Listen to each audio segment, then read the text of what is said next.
We have now, as of today, removed 100% of the suspended ceilings, and we're shifting into the next stage of work, which will be chipping out concrete and preparing for the precast arch construction.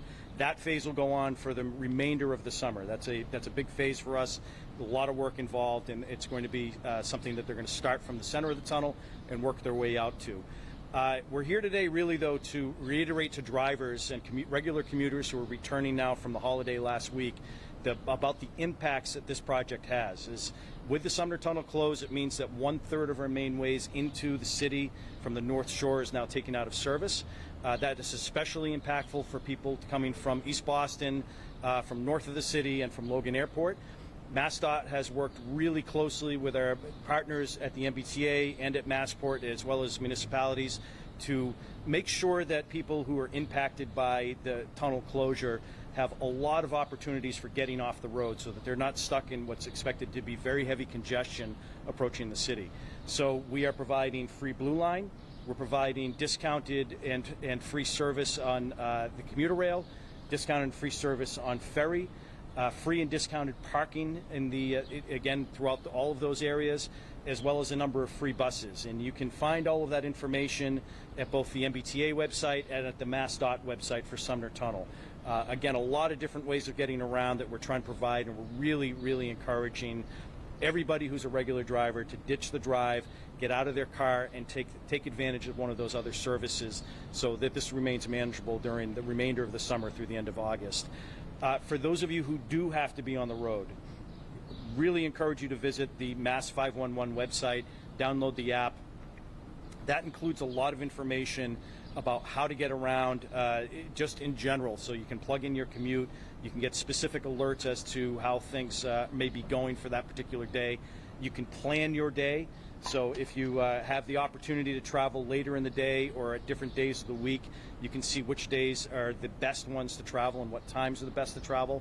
And again, it really gives you some opportunities to plan ahead and make sure that you can make whatever appointment you need to make on time. And speaking of that, this is something that, again, there are impacts that are coming from specifically the North Shore and East Boston, but that does not mean that it's only impacting those routes. We expect during the heaviest days to see very widespread congestion, both approaching the city from other directions, but especially, again, from north of the city. That's because when traffic gets congested approaching Sumner Tunnel in that direction, it's a domino effect. It starts spreading outward. So it will not be surprising to see congestion on areas of the Mass Pike or areas of 93 or the Southeast Expressway or other routes into the city.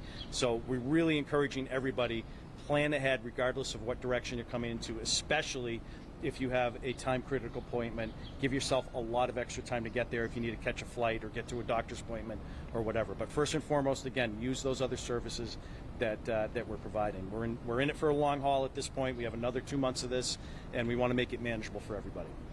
So with that, I'm happy to take any questions. Could you speak to the emergency services angle as far as any disruption you notice in the past couple of days with EMS getting to places with traffic, and then anything you plan to do tomorrow when traffic is expected to resume to normal levels after the holiday?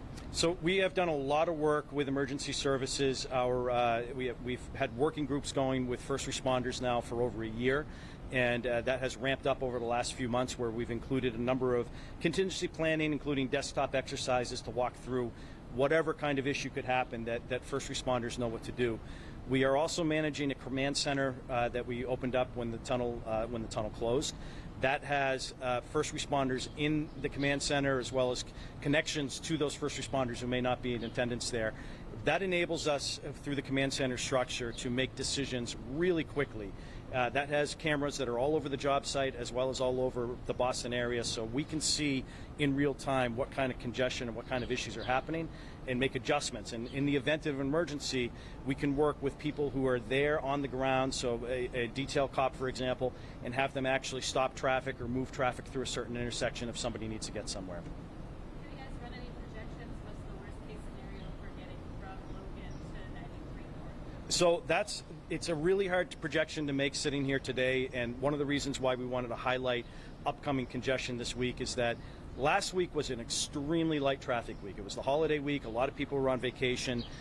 Impacts were pretty minor. We expect that to really increase over the next few weeks as those holiday travelers come back.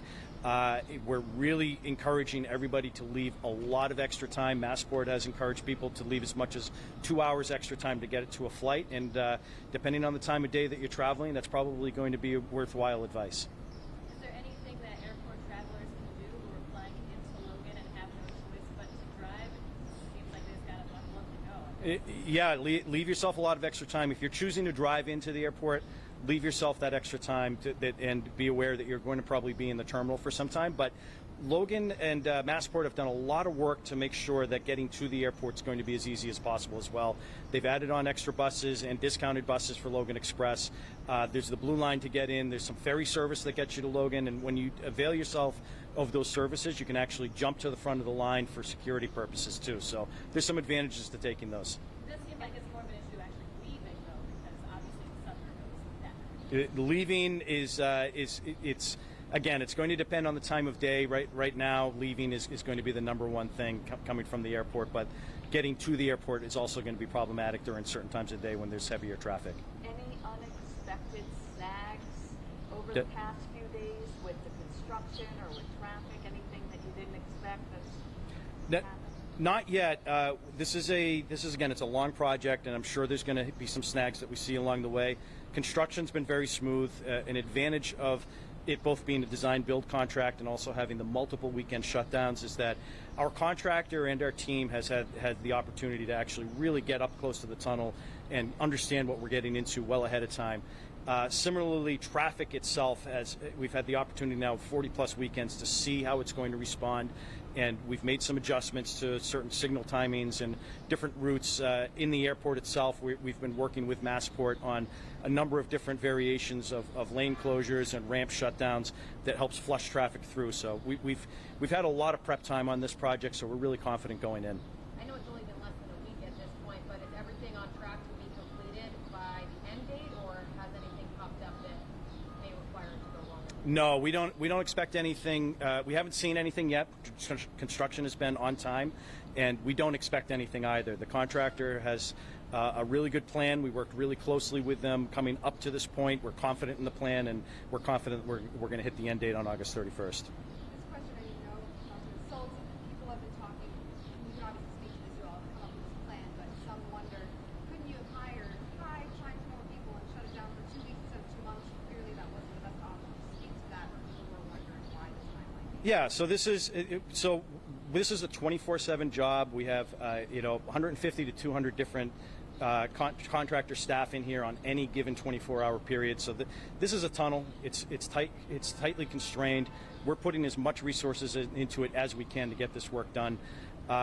This is a 90-year-old tunnel that has been well maintained through the years, but it's at that point that regular maintenance can't keep up with getting the structure to the point where we want to extend its lifetime for another 20, 30 years. And this is the kind of work that we need to do to make sure that this is going to be extended well into the future. All right, any other questions? Just wondering, Monday's local sale, or Tuesday going to be the big test? I think Tuesday is going to be the big test. Monday morning traffic in particular is usually light. Monday afternoon is when things start to pick up, and our heaviest travel days of the week right now is Tuesday, Wednesday, and Thursday, and those are both morning and afternoon commutes. Friday afternoon commutes also pretty tough. Just to reiterate, by doing this construction, do you anticipate that'll add 20 to 30 years of life under the tunnel? It's actually more than that. I'll get you the exact date. The exact time frame.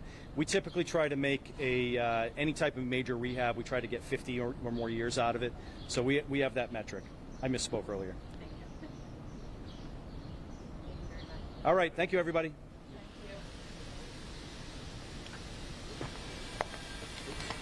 you. Sorry, I kicked somebody's phone. That's okay. Everything seems to be falling apart.